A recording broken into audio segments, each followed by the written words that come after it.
Omar, a very interesting encounter with you. I was Very interesting. in the Very gym interesting. doing my thing, and then you come up. What was the reason? Did you just see me Well, I randomly? just or what? recognised you, man. I seen these interviews going, obviously, since I was part of the real world, joined in. And then I was like, I know this dude. I'm there doing back rows and stuff. Look at you. I'm like, I swear I know him from somewhere. What do I know him from? Bang! The interviews. Went up to you, obviously spoke to you. And then now we're here. Yeah, pretty insane how that happened, though. Just It randomly is. approached me. I It asked is, you bro. about your history, and you said you went through the real world, done copywriting, right? Yeah, that's the first campus Yeah. I went to. Obviously, Professor Andrew Bass was when I just literally sucked in everything. Literally 2 days, bang, bang, bang, bang, bang, bang, bang. Done all the courses, straight away outreach. Got some clients in straight the first week. And the first week I made 2K. So In 1 week. in 1 week, the first 7 days I Huh. made 2 grand, and that gave me sustenance to when the marketing boot camp came out. Luke was like, "You got to choose, guys. Do you want to do this campus? Do you want to do this campus, or go all in?" I only work with guys that go all in, so I was like, "Okay, I've made 2K. I guess I can live a little bit off of that." Went to a marketing boot camp. Okay, let's go back a bit. How did you find out about the real world? The real world. Actually, I'd be following it for I'd say since the February, because the Tate reels were like coming up on Hustlers University. So it hadn't been the real world just yet. So it was still Hustlers University. I kept on seeing reels of Andrew. I kept on seeing reels, bang, bang, bang, bang. And then one day, because of the situation that I was in my life, I got a bit desperate, looking for money in every single way possible. I literally, no joke, because of the way that they were doing the market, and they had, "Hey, look, it's going to change price. If you don't take action now, you are never going to have this at this price ever again." I was like, I only got 50 quid today. Finished the construction job, went in, put it in the bank, joined the real world. Yeah, that got me as well. Back in a while ago, I joined over a year ago. That was the reason as well. I saw it was around October, a marketing campaign where they were saying, usually for Halloween, people lower their price, it goes on sale. But the real world, it's so good that it's gonna up the price, the like something sale. like that. I'm like, Yeah, okay, bro. fuck it, I'll join, I'll try. And then that was my thing. You're killing it. Oh yeah, forgot about that. All right, Come on. construction. You said, what was that like? How long did you work in construction? Well, What you done? first off, I actually started metalworking when I was 14, because I lived in England back then. And through metalworking, this is like putting metal foundations in old wooden houses. So they'd switch them out and then put metal foundations in. From that, obviously, you get mixed up with construction, and then ended up doing only construction from like 16 till November last year. So yeah, from 16 years on as that. well. Yeah. What was your view on the world at the time? If you hadn't discovered the real world, is it something you would have continued doing? Did you have ambition to do something else? No What was your way, perspective? no way. Look, so ever since I was a little kid, I've always gone against this whole agenda that's going on, this whole satanic agenda. I've been completely against it because my dad's always been teaching me about it. The only reason why I did construction is because they leave you alone. You can do whatever you want in construction a little bit, you know what I mean? Yeah, go get the sacks, move them there, go mix that, get the flooring down, put some bricks up. Like, they leave you alone to do your job because it's a manly job, it's a man's job, it's a masculine job. And honestly, if I hadn't have found the real world at that point, especially where I was at currently, the situation that I was in personally, I'd probably be in jail, not going to lie to you, mate. Wow. I'd 150% be in jail because I needed money at that point. I was willing to do anything for money. I was doing stupid shit for money at that point, and if I hadn't found the real world, I wouldn't. No chance, yeah, jail. 100%. And that's something I wanted to come back on. What was the reason for needing money that bad? September 2023, 14th of September 2022, sorry. My dad got diagnosed with stage 4 pancreas cancer. And so that put me in a situation where I was like, right, I realized that I hadn't been smart all my life. I wasn't a capable man at that point, because if I had been a capable man, I would have been making money and I would have been able to heal my dad, because there's treatments in Dubai and in Switzerland that can get all of this sorted, because rich people do not get cancer, do not die of cancer. And so due to that, obviously, I would work the days that I couldn't do stupid shit to make money. I'd be working 12 hours in construction to get paid on the day. So I'd be 12 hours in the baking sun in Tenerife, 43, 42 degrees, no joke, yeah, just to get paid 50 euros on the day, 12 hours, busting my hands up, busting my body up. And then it got to November, that marketing campaign pushed out. Prior to that, and I mean, I don't know if I should mention it or not, but I mean, it's part of it. It's what got me into a pit. So I'd make money, then I'd go to a roulette, bet all that money to try and make more money to try and pay for my dad's medical bills, to get him into private care. And then I got left with 50 quid. I was like, nah. Saw the Tate, saw Tate literally saying all the shit that I believe in since I was a little boy, and I was like, right, well, clearly he's got money, he knows something. Guys are there making money. Put the 50 quid into it, and then literally in the first week, I'm not going to say that I burst into tears, but I did just look at myself in the mirror and sort of reassessed all of my life's choices because I'd made 2K in literally 8 days. So I was like, what the fuck? Yeah. What was the process like there? Because that's a very good achievement, making 2K in your first week. So obviously I went through all the lessons, saw how obviously I had to do short form copy, long form copy. I saw that how you could do email marketing response, and outreach to a few solar panel companies that are in Tenerife. They didn't have no email marketing on them.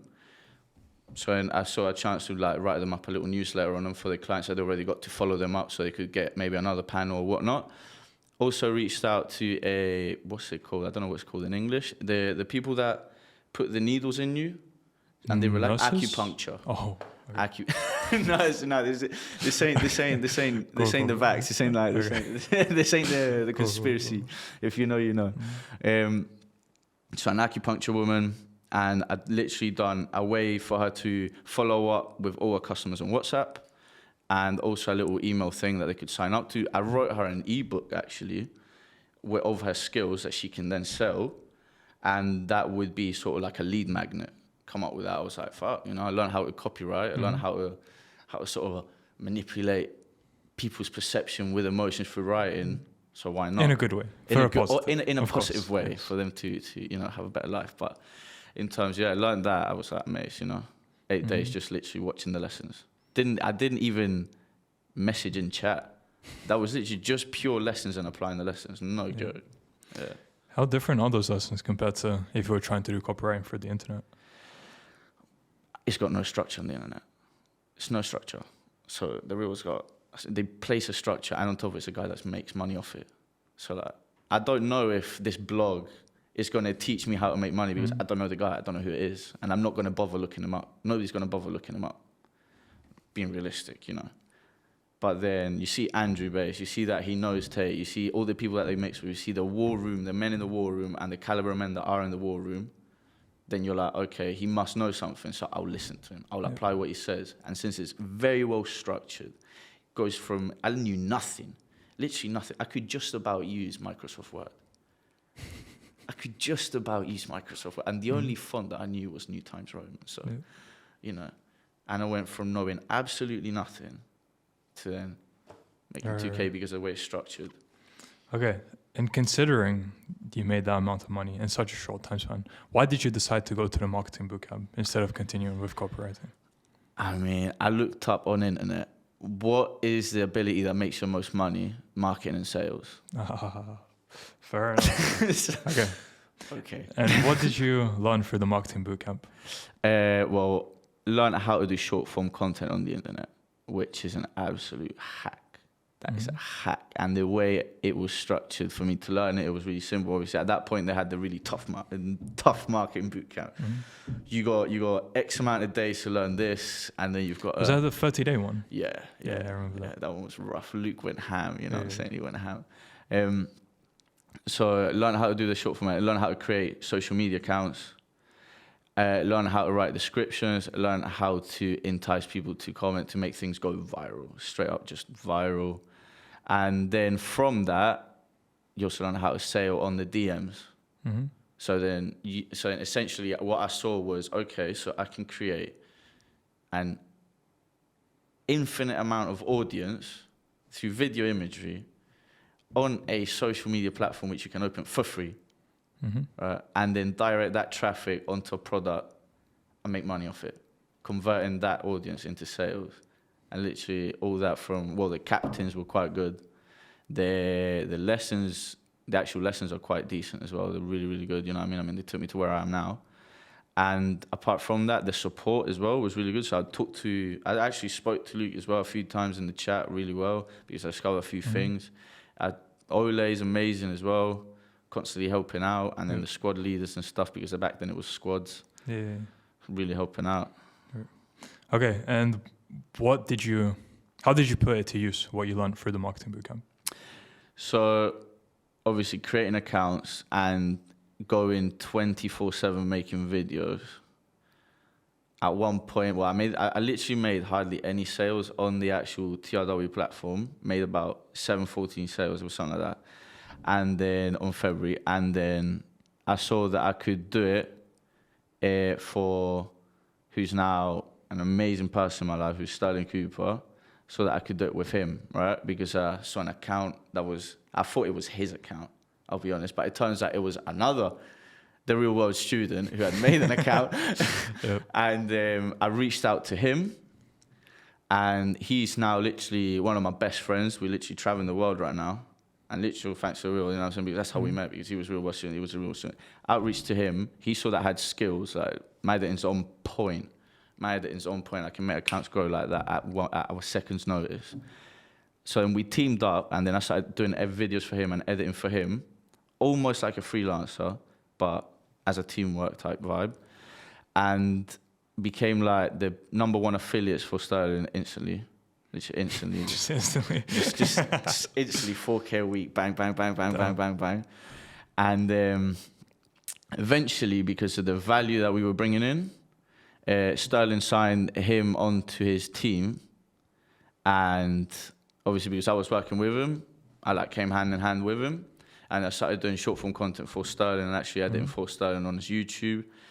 And then something that really hit home, which is what made the whole expansion to where I am now, was that Stirling found out about my dad's situation, and he offered to cover all expenses. Wow. Cover all expenses. Doesn't even know me. You know what I'm saying? Does not even know me. Just spoke a few times on the chat. Wanted to buy all that, so I was like, right, undying loyalty. You know what I mean? They're just undying loyalty to Stirling. So then I literally focused down on what I'd learned on the marketing bootcamp, which was edit videos. So I'd pump out 10, 12 videos a day. Bam, bam, bam, bam, bam, bam, bam, bam. Became extremely good at creating short form content that keeps people just there, engaged, and how to make them buy. And from there, obviously built up the money, built up their relationship with Stirling, to the point where then I wanted to meet my business partner in Miami. Flew out to Miami to meet him. We would stay there for about a month. Took the skills that I learned in terms of video editing, marketing, sales, and things that I learned in the real world, and also the outreach that I learned through copywriting. Outreach to a few huge Spanish influencers, because I'm bilingual, and then found a way to set up systems in place in businesses that just times 2, times 3 their incomes. And that's how went to Miami, made all those connects. Money started going boom, shooting up, to a point where with one of them, so he was on 7K a month, right? He was on 7K a month. And then his actual guy that he had, that was running all his whole systems and his sort of, affiliates and stuff, because in Spanish world, and took him from 7K to 100K in income, right? And then I saw that, went up, helped him out a little bit, became partners with this influencer's sort of marketing guy, and I made him go from 100K to 300K, and I get a piece of pie. Damn. So then once I made that money with the guys in Miami, Stirling was like, hey guys, come over here to Spain with me. And then now it's just this tight-knit team where we're just working, hustling, fabricating money out of thin air. Mm-hmm. How many of you is it then in one house? It's 3 of us. So it's me, my business partner, and Stirling. Damn. Okay, and what's that like? Having... So G. Yeah. So G. It's another level, because we'll just wake up, and obviously Stirling's already at a position where I want to be in life, you know. He's already got the connects, the women, and then the knowledge. He's got the business setups that are just incredible. He's got the open mind to listen to ideas and apply them. And then the work ethic he's got is outstanding as well. And it's just crazy. It just forces you to level up. So then being with somebody that is so many levels above you in life just forces you to level up and come up with different ways to how can I get there? Mm-hmm. And then just the energies and everything. And also the people that I meet thanks to Stirling, it's just amazing. Especially for my age, like 23. 23 learning the stuff I'm learning, it's gold. Yeah, of course. Gold, bro. Okay, so give us a breakdown of your current day now compared to a day before you joined the real world. Right, day before I joined the real world, so I'd wake up 7 o'clock, Red Bull, croissant, go to construction, bust my ass off, eat like a little shitty sandwich at like 2 o'clock, go ahead for a second shift, come home, look at my dad who's ill, go back to construction the next day, rinse and repeat this shit. It was also in the sewers as well. Every now and then, every like 2 days, I'd have to work in sewers to make a little bit extra money. And then fast forward literally a year, because now we're literally at a year's point. I can literally say last year I was at this point, now I'm at this point. So I'd be waking up at 7, hating my life. It's a constant cycle of, I'm not going to be a slave to, I'm not going to be some barman, I'm not going to be none of this. I'm willing to do anything for money. What can I do to make more money? Fast forward a year to now, I've got an extremely disciplined routine. Rigorous, really. I mean, I don't know nobody that's doing it at the moment. So now I'll wake up at 4 a.m., beat the sun, bust out some burpees, read the Bible, then go work for every hour and a half for periods of 1 hour and a half I'll work, half an hour I'll do exercise to keep my productivity up.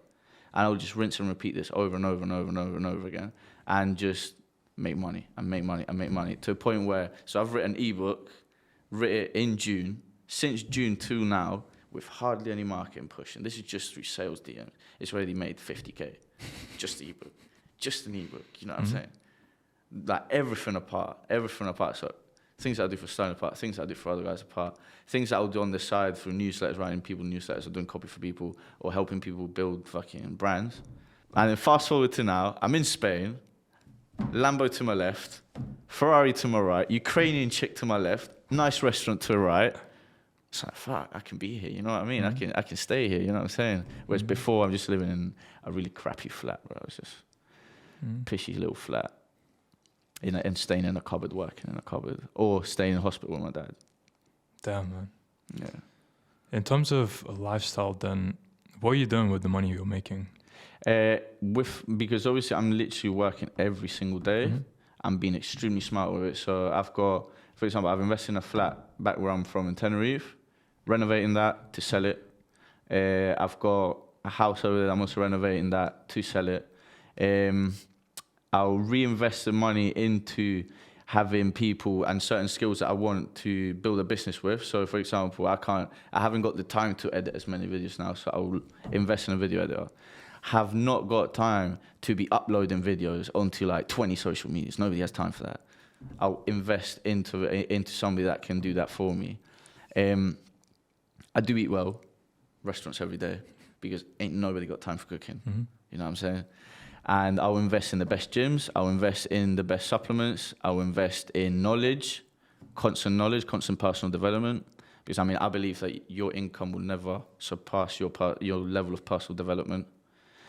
And unless you get into crypto, which isn't recommended, to be fair. Yeah, don't stay away from Shiba. Unless you're a king, unless you're a killer at crypto. Nah, but it doesn't teach you life lessons. That's why I don't like it. At some point, I did get rich off crypto, and I purposely threw it all away because I hated that it was making me stagnate because I was comfortable and I couldn't do anything with the money because it's there, and the only way I make more is if I wait and it rises.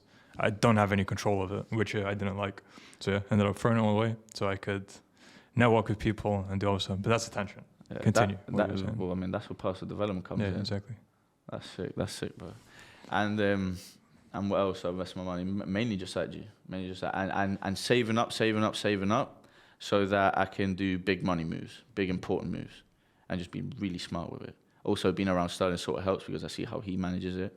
Although the other day he went to look at some Ferraris. So I mean, Manifesting. yeah, first day we went to look at some Ferraris, so it's a bit like, all right, yeah, sick. Yeah. But mainly just want to be really smart with it because I've had no money. I've also had money in the past and I spunked it all away.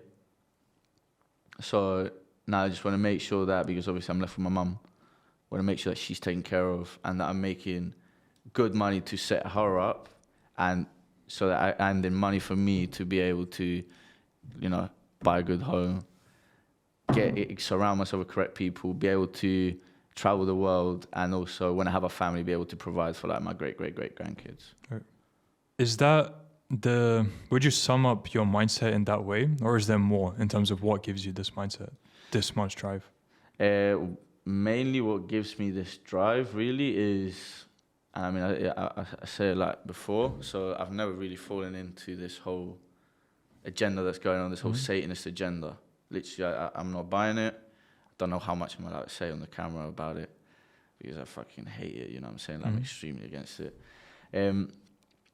Because of my dad would teach me all these values and instill these values on me, which showed me the importance of having capable men around you, which is, I'll be joining the war room, like, as soon as I'm like in that position, I'm in the war room because of that. I've had this mindset of shit's going down soon, bro. You know what I'm saying? Shit's going down soon. And you're either on the side of God or you're on the side of Satan. And if you want to help as many people out as possible and help the people that are going to be on the side of God, you need to be in a position in the world where you can impact people. You can, how could you say this? You can, what's the word in English, man? Influence people correctly. And you need absurd amounts of money with that. Literally, you do. You need to be able to position yourself with guys that are really capable, that can hold down a team. So let's say you're a really good programmer, so then you're going to need money for the programmer. You need somebody that can help you out if you're ever in jail. You never know what's going to happen. And boxing also helped with that a lot, because I've been boxing since I was 11. So that instilled extreme discipline in me, because obviously I've had like 3 fights in a day because it's a tournament. And I'd like bang one guy, and then 2 hours later I've got another fight, and then I have to sit in an ice bath because I'm like overheating, and then I go for another fight, and then I'd go, and this is, and nobody do this, it's retarded, you know what I'm saying? Like, bro, if you ever, don't ever do this, yeah? So then I weigh like 92 kilos right now, right? Last year I was weighing like 93, 94, but I was just muscle. And I'd fight at 69 kilos. Huh? Yeah. How? Yeah, how? Well, I'd starve myself. I was eating sardines and I would eat sardines and lettuce, tin sardines and lettuce, and that's it. Wow. Barely drink any water. Saunas, covering myself with this cling film here to sweat everything off, G. I'd lose all this muscle weight, all this water weight, ridiculous. I'd be like dying, and then I'd go have a fight. I mean, I'd smoke the guy, but... Right, Ursula like 92, dropping out 69, but that's insane. Yeah, it's stupid, bro. Like, nobody be doing that. Nobody be doing that. And I was doing that at amateurs just because I don't know. You liked winning. You liked winning. Not just that I liked women, like, come winning, on. winning. Just it's Spanish accent, but winning. Oh, okay. Yeah. And not just that I like winning, it's like anytime, any place, anywhere, I'm down. Anytime, any place. And then it'll be like, I ain't saying no to fight, you know what I'm saying? And then people will be like, oh, yeah, you won't fight me. And I'm like, bro, it's an amateur fight. Nobody's going to die. I'll go down I'll go down your weight, bro. Don't worry. And then I'll cut down and then... and just fight when there's smoking, because it'll be like up to my nipple. Damn. Yeah. Damn. And how many fights have you had? 57. So 57. A few, yeah. 20 were white collar, though, so I wouldn't say that they're regimented under law fights, you know what I mean? Because really, amateur will 37. What's the difference then between white collar and amateur? Just that white collar is sort of like you go there with your mates, you have a little laugh. I mean, people that you'll fight will probably be in cocaine. No joke, man. I was like 16 fighting a guy who's there like 21, and he's like that, and I'm like, what the fuck? What the fuck? And then you're just swinging, you know what I mean? But you can't hit what you can't damage what you can't hit, so it doesn't matter, you know what I mean? Yeah. If you're making a miss, you're calm. Yeah. And then amateur fights, obviously, well, they go down on your record, you know what I'm saying? They actually right, you've had this X amount of fights, and you can go to tournaments, you've got tournaments, you've got championships, you can be part of the national team. You can do anything really. But then the amateurs, that's what opens you up to become a pro. At the end of the day, if you've got a good amateur background, when you become a pro, it's just you're killing it. Did you have aspirations to go pro? I did have heavy aspirations to go pro. Just as my dad fell ill with pancreas cancer, that same week I had decided in my head, fuck everything. I'm gonna go to England because I was living there from 11 to 18. And I know that in England you've got good boxers. So I was like, fuck everything. I'm going to go England. I'm going to get my pro license. I'm not going to look back. I'm going to go crazy. I'm going to go around gyms, try and beat everyone up, record it, and try and become viral that way and get a name and become like world champion. But, you know, I had to choose between my father or that. And I would never look back on that. Because, I mean, he was there for me, changed my nappies, bro. So... And I could always do that afterwards. Mm-hmm. And that's quite rare in this world, that strong sense of loyalty that you have. And you were saying with Stirling, what happened? Him just paying for your father's expenses, that's crazy, man. It's crazy. I'd actually say that sort of gave my dad hope as well. Because obviously, you know, Stirling would send voice notes and things, and I'd show my dad, and that like gave my dad hope. And that little bit of hope, even if it gave him another day of life, you can't repay that. You can't repay that in like monetarily. You can't repay that. Mm-hmm. Whether people understand it or not, like, you just can't. I have two people like that who, whenever I think about how they've helped me, it just brings tears to my eyes. I'm in fighting it, bro. yeah, exactly. Damn. Yeah. All right. So, what kind of an impact would you say the Tates have had on you? First one, I thought I was crazy, so because literally everything Tate's saying, except I'd say all the women's stuff, because obviously I'm younger, so I haven't had all the experience that they've had with girls. Everything to do with the Satanist agenda, everything to do with system, everything on not accepting this 9 to 5, everything on the fact that I'm making money any single way possible. If I'm not making money by 40, I'm robbing a bank and I'm ending up in jail. Like when I saw Andrew say that, I was like, right, I'm not crazy. I'm not the only one that thinks like that. And from there, that's just like because I've never really been somebody that watches Netflix, watches YouTube. I actually done shit. You know what I mean? I haven't just been stuck to a screen. I didn't exactly watch too many pods on them, but their influence in terms of every time I see a short form content, anytime I'd see that was like. Every single one I'd be watching. My whole FYP, like my whole Instagram FYP. Yeah. I've forcibly just done it Tate. I'd only like Tate shit. Just so I could see Andrew and Tristan. And as well, their brotherhood. The way that they have that brotherhood style. The way that, bro. Wait. I don't know if it was Andrew or Tristan that said it, but it's like, it was Andrew. He's like, I know that I've got my brother. Like, I can have another kid. I can have another wife.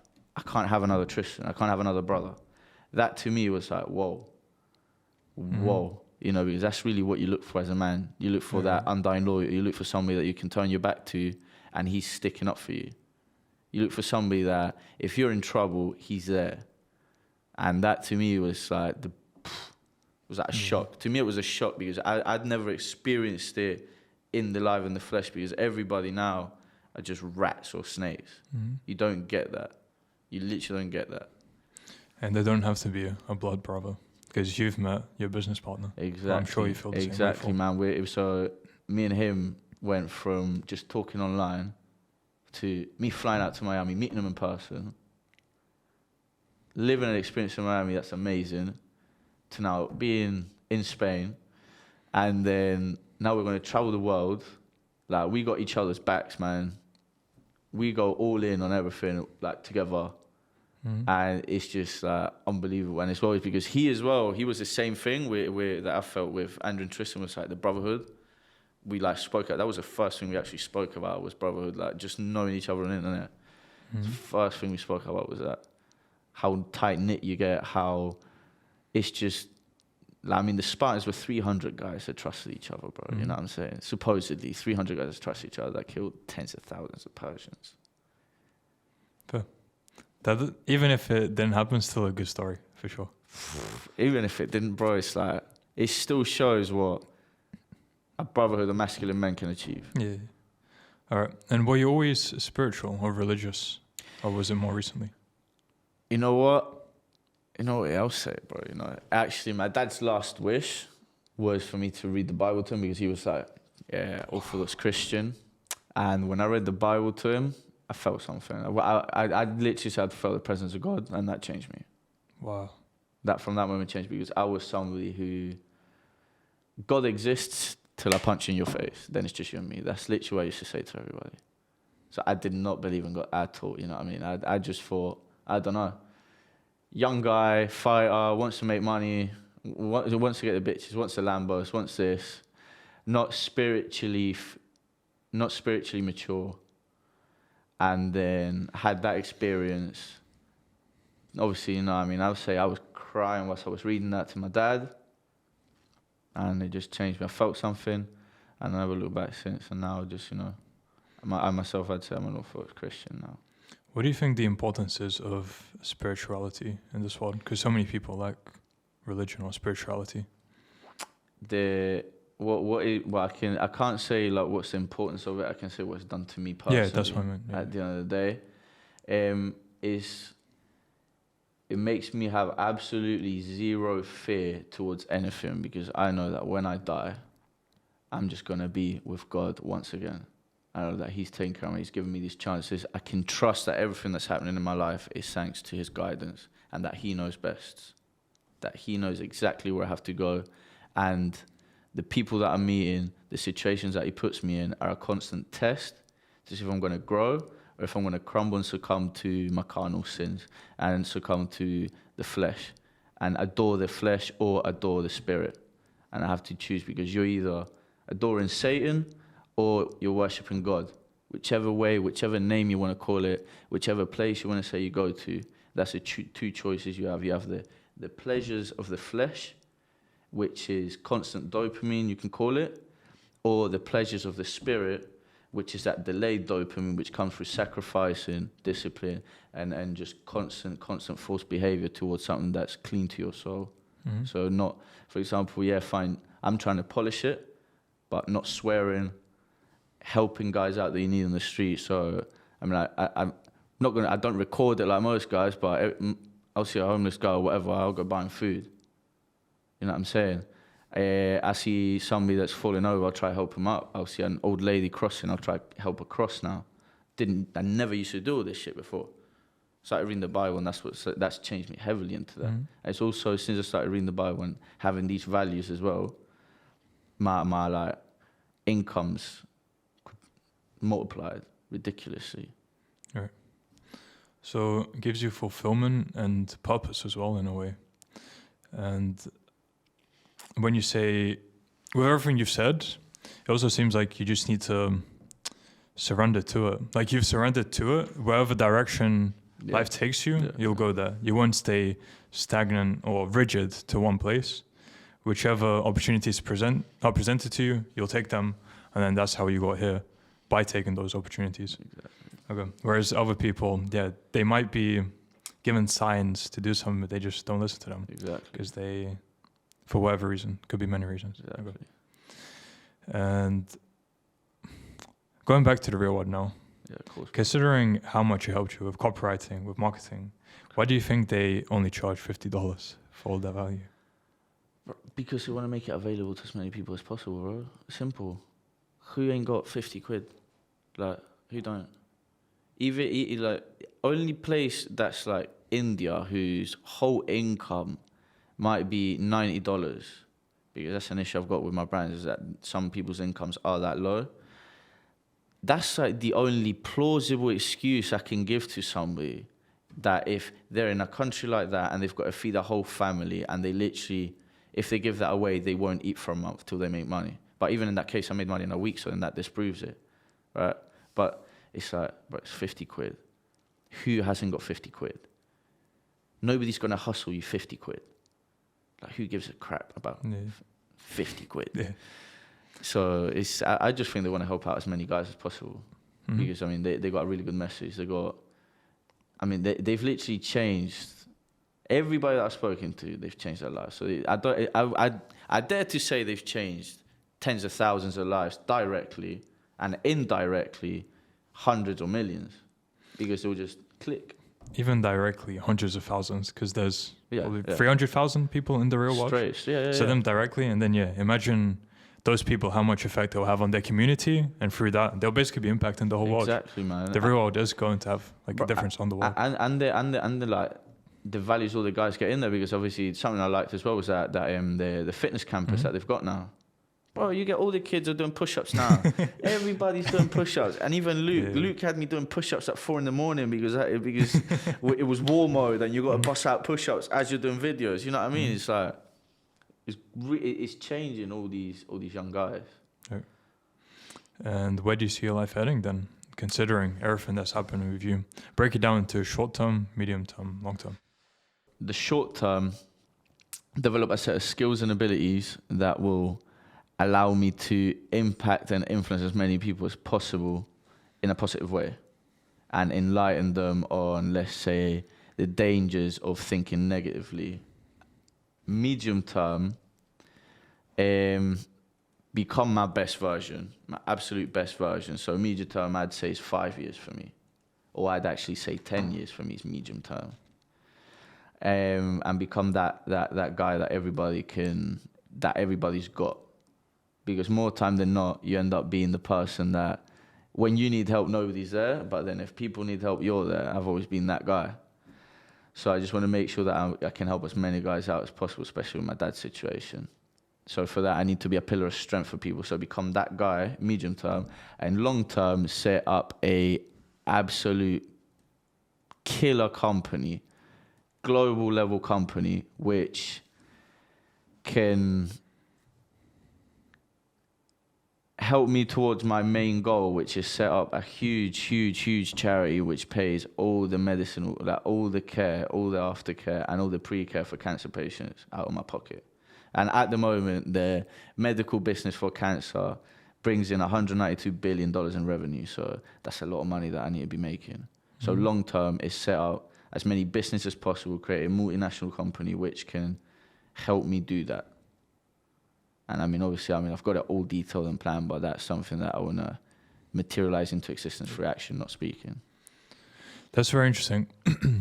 It seems your heart and mind is aligned to that vision, which means you will achieve it, because that's just how reality works. 100%, man. So I look forward to seeing how that progresses for you.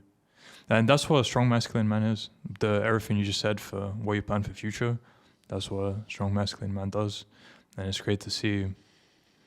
Yeah, it's just great to see that there are people like you in the world. No, bro, I mean, the Tates are bringing them together. Yeah. All right, and I guess we can end off with, what advice would you have to people who are unsure about joining the real world because maybe they're thinking it could be a scam? Stop lying to yourself, mate. Like, nobody's going to scam you from 50 quid. You can learn from literal millionaires how they made money, and they teach you how to do it.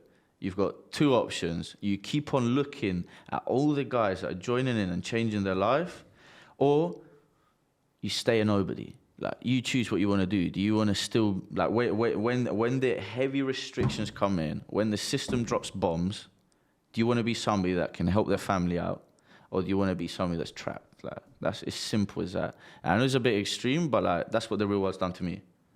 The real world's literally given me that key. So if it can give it to me, it can give it to anybody, because I literally didn't even know how to use Microsoft Word. Didn't even know how to do that. I could barely take a fucking video on the phone. You know?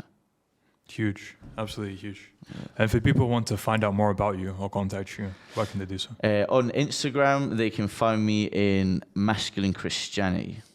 And that's the only place I'm available at. We'll add that to the description of the video as well. And Omar, what an experience. Again, just randomly meeting you in the gym 2 days ago, and now we do this. The Spanish heat in the gym, yeah, man. Having insightful conversation, everything. This was great. And I truly do look forward to seeing your progress. We can do a follow-up at some point in the future. That's fantastic. With the trajectory you're on, it'll be insane. Even in 4 months or so, you'll have done so much more than an average person. Probably your 4 months is worth minimum 5 years of someone else's life, just in terms of productivity, like minimum. So I look forward to hearing the stories there and holding you accountable to it as well. I will add that, like, you've got 24 hours in a day, right? You choose how you want to use them 24 hours in a day. You can work 24 hours in a day. You can work as you sleep. So the only excuse you've got is that you're lazy if you ain't doing that. It's that simple.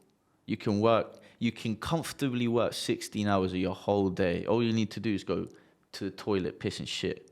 You can eat as you work, so there's no excuse. And in that time frame, if you're working 16 hours a day every single day, you're doing double the average wage he's doing because it's 8 hours. So then one of your days is 2 of their days. But you don't consider crazy. the unproductivity of people either. So those 8 hours aren't actually 8 hours of work anyway. Might be 2 hours. Yeah. So then that's even worse. Because saying that's 8 what I mean. days for one of your days. That's what I mean. Crazy. Yeah.